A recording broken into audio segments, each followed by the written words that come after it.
Hey guys, welcome back to the channel. On the last video, as you saw, I finished up the switch panel for the splitter and the circuit board and the ECU once it does arrive. But so that very night I ended up painting it flat black, like a matte black, and it's mounted in the car, and let's see that now. So as you can see, the plate is mounted. I used Downstar hardware, of course. I drilled 2 holes and put these walnuts in them. So the screw goes all the way through and there's threads at the bottom. As soon as it catches the threads, it'll start and tighten. Once it reaches this point, it'll actually push this part upward and make it pressurized so it doesn't come out. So the plate is in there. So as I said, this is going to be for the battery, for the rear. It's going to come in. It's going to go out to here. It's going to go to the splitter. And now we got starter wire. And that's for the fuse box. Ground is already mounted right there straight to the body. And yeah, that's really it. That's all I'm doing right now. So next, I'm going to unscrew these.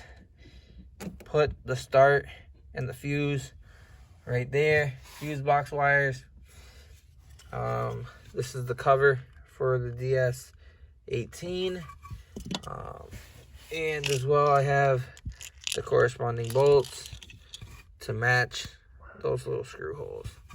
And this is the little cap that actually just goes right there. So it looks nice and clean for the most part. Yeah.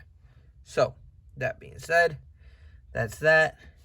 What you're gonna need: very tiny flathead, very tiny. I don't even know the size of this, but it's for that. So you're gonna need Allen keys. You're gonna need a screwdriver. Basic tools anybody should have around their garage or in their little miniature toolbox that they carry around in their vehicle. But let me do this and I will get right back. See if I can mount this so you can actually see what I'm doing. Oh man. Nope, that's not gonna work.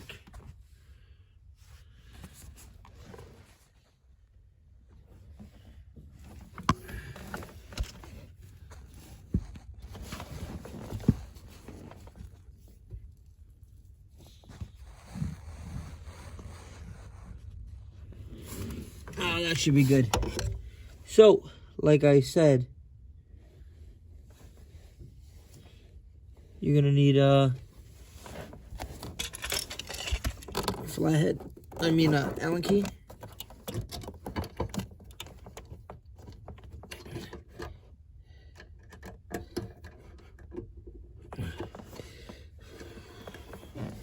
Let's try to get this one all the way up. That'll make this process a lot easier.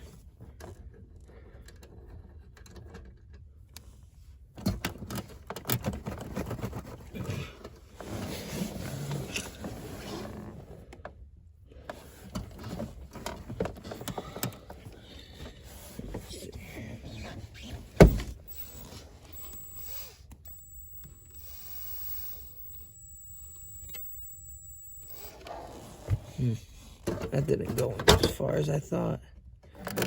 So, is that the one for there? Yeah, because this one goes at the bottom.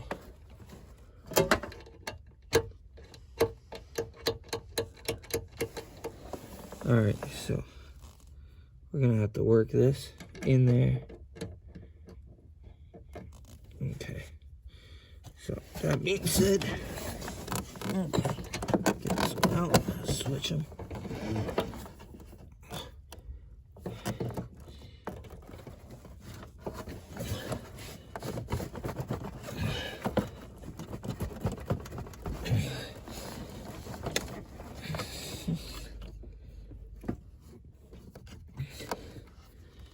Cool. Side. always, if you're gonna take these out, just make sure you're threading them in first. Don't hit them with the Allen key, just straight up. Make sure the threads are in there so nothing gets cross-threaded.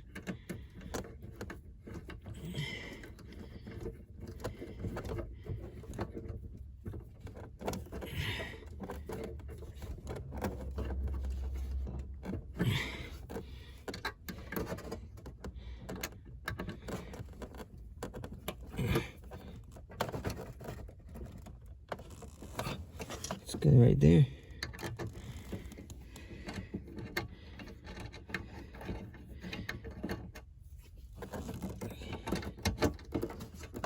Cool.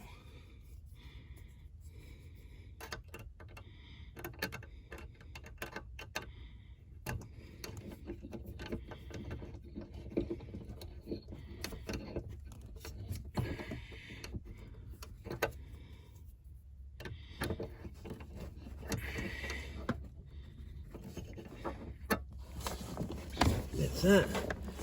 Now,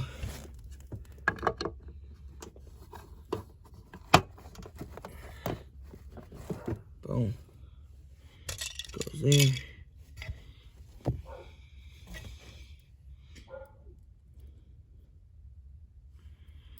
All right. So I'm using one of these, but I got the wrong one, so let me go and grab the right one.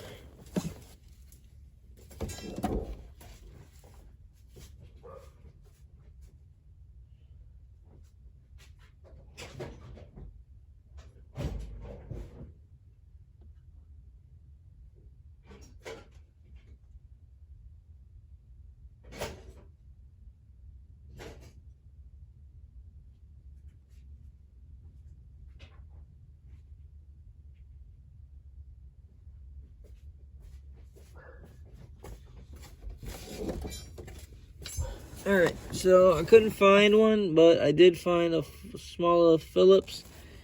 And, yeah. So let's get to that.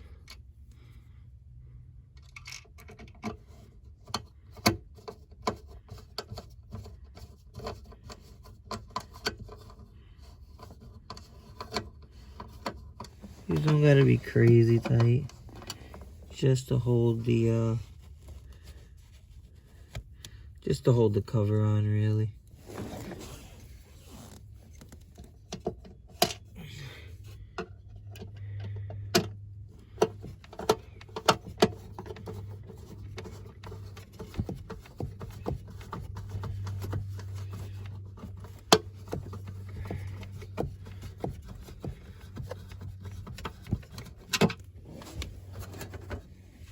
Go. I don't expect this to be vibrating or anything, so it's should be all set.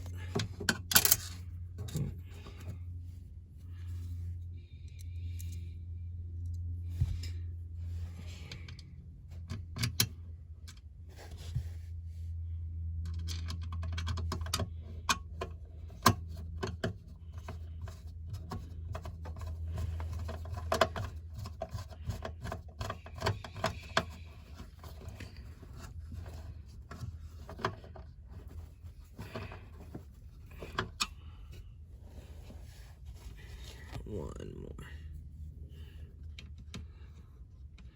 So what I'm going to do after this is I'm actually going to put my battery box on the negative in the back. That would hook up to my battery. And I'm going to see if this actually lights up.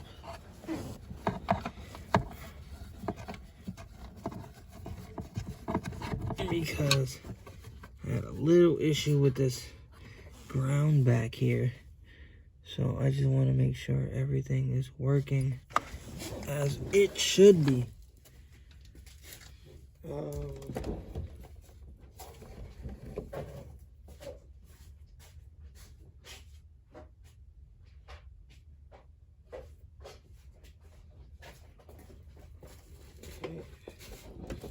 Actually, I shouldn't even need to go all the way back there.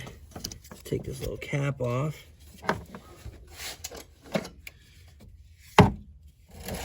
gonna do.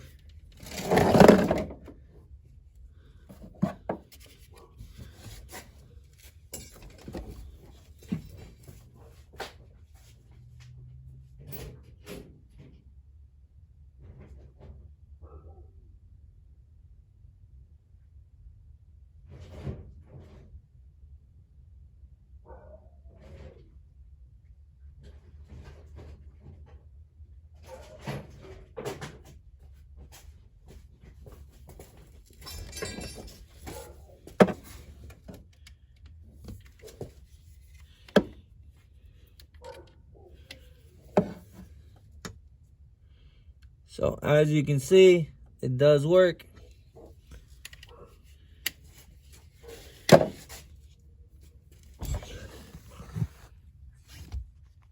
So everything worked out great. As you guys saw, the digital readout did turn on. So last but not least is to get my ECU, mount it here permanently, and plug it up. So more than likely it'll be facing upward, so I would have to figure these out. But anyway, we'll get there when we get there. Let's put this back on. This is all set. So if this whole system were some weird reason were to spark, it would do that, break the circuit, and no power would get to anything else. So nothing else would fry.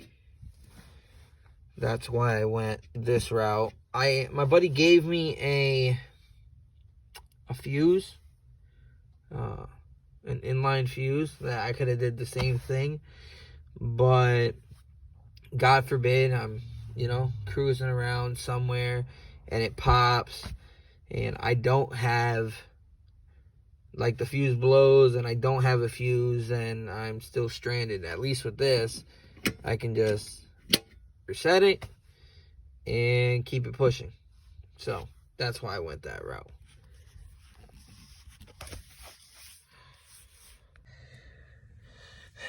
So it's a quick and easy thing. I hope I explained everything as best of my ability that I could. I will be zip tying a few things neatly together. I still have a cover that I'm going to put on the side of here, but I'm just waiting to, I'm going to have to cut it so the cover goes over the actual wires. So that's all you'll see is poking out. It's right there. And I have a few other things to button up, like my power folding mirrors.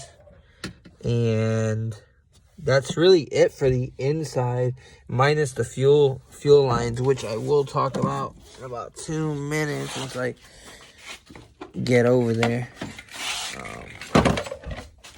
But that's it really for the inside.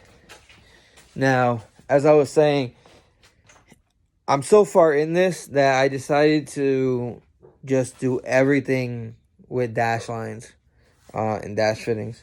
So I ordered a bunch of stuff and most of it's come in. The only thing I'm waiting for is the Dash 6 fuel rail kit, which I actually ordered 2 on purpose just to have extra angles. But I'll get to that in a second. So this is what I ordered. Ordered the Dash 6 to Dash 6 ends. 4 of them. There's actually 2 extra that I'm actually going to install on the fuel pressure regulator that I am picking up tomorrow from Carbon Kings. They also have a channel. You can follow them as well. Subscribe to their channel. It's good stuff. I went and got 2 Y splitters. These are the fittings for the fuel hanger. And I want to get Dash 6 line holders, the actual wrench,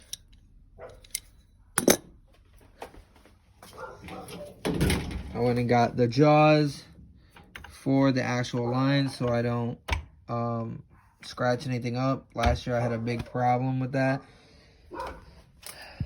And, well, while my buddy was making them, we ended up scratching the hell out of them because we weren't using the right stuff. Inline filter with removable and cleanable filter. So I already removed it. I cleaned it all out. So that's all set to go.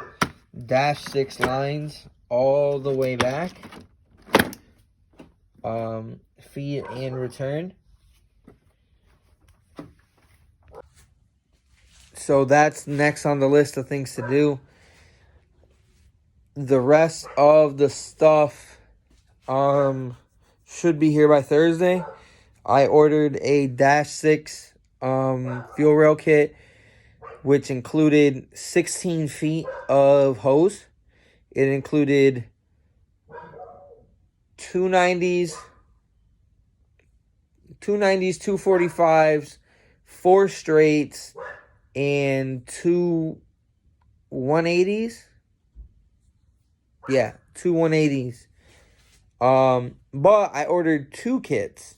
So now I got 4 180s, 4 90s, 4 45s, and 8 straights, and 16, 16, 32, and 32 feet of Dash 6 hose, which I won't need that much hose, but it came with the kit, and I needed extra fittings, and for the price that I was getting it for, it was better that I just bought 2 kits than just bought the extra fittings. It would have came out actually more if I would just pieced out the fittings and just got that single kit like that. So that's next. So I'm going to try to do a video every single day. We're getting closer and closer to getting my wife's hatch home and starting to work on that. I got a bunch of powder coated pieces. This is a Downstar. I don't know if you can see the logo through the powder, but it's there. Yeah, got a bunch of stuff coming. A lot of exciting stuff. So bear with me. Like, share, subscribe, and I'll check you guys out in the next one. See ya.